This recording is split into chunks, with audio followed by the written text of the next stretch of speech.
So, hello guys, welcome for another video. As you can see, I'm waiting here for this respawn of the big chest with the schematic in a PvP shipwreck. And due to that fact, I decided to record this really short but nice and sweet video in which I will tell you a few secrets that will be extremely beneficial for your not only survivability, not only on your better PvP, but also it will be quite efficient when it comes to the long-term gameplay, because you're gonna save a lot of resources from repairing your vehicles, armors, weapons, and so on. So there are a lot of videos in the internet in which you're gonna find different builds that are explaining which abilities, which techniques, which passives should be the most beneficial ones for the current build that you are looking at.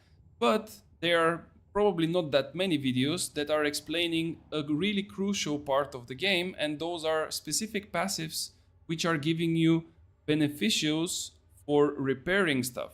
What I mean by this is you're gonna see those with this kind of a icon, and they give a difference in the repairing or the durability consumption on different things, and this is extremely necessary for the end game activities, because as we know, the end game stuff in terms of weapons, in terms of gear, in terms of vehicles is extremely expensive, because it takes spice, it takes titanium, it takes also quite a lot of rare materials which are extremely necessary and hard to farm at the same time.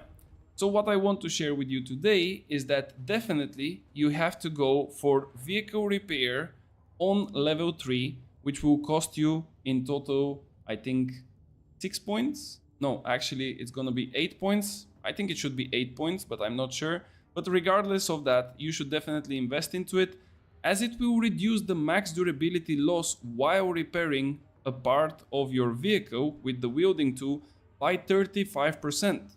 Now, believe me, when you go out there, when you are using omnicopters, even if you don't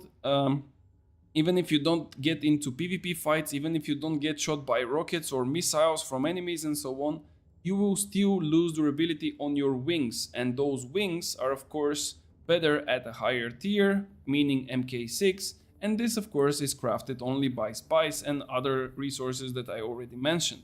Now this is one of the passives, and other passives such like the vehicle repair is the gunsmith.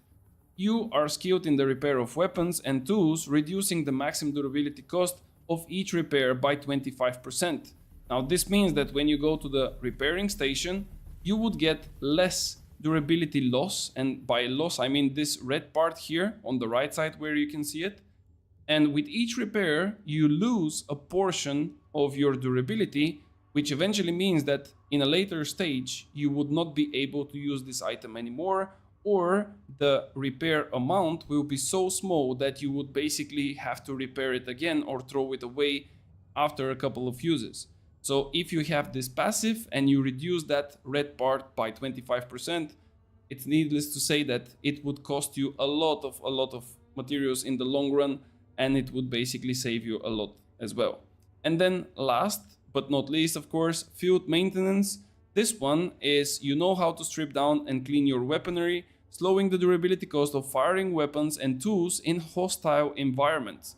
Now this is technically when you use ranged weapons and different tools to lose less durability, which technically means, like if I use, for example, my ranged weapon, the bazooka, like I like to call it, or the drill shot, or even my cutlery, because they are technically my tools, or the static compactor and so on, they will lose less durability. And this, of course, again, translates into less and not so frequent repairs, which eventually will save you a lot of, not really money, but a lot of resources, which can cost you a lot of money, and so on. If you want to see other builds, which are technically builds for PvP or even PvE, let me know. I can also share my build, which I still try to refine to its best potential, and that's why I'm not posting it yet. But in general, I currently play a melee with a dagger, with a bazooka, as you can see, and a drill shot. It's really fun, but as I said, I'm still trying to refine it to its best form, and as soon as I feel it, I will definitely share it with you guys. If you want to know more about Dune, Make sure to subscribe to the channel, make sure to join the Discord, and of course, as always, if you have something to share with me or you just want to discuss, let me know. Thank you again for watching. I'm streaming it and recording it live, so I cannot really fix my sketchy language, but thank you so much for watching. I hope that I will see you on the next one, and have fun on Dune.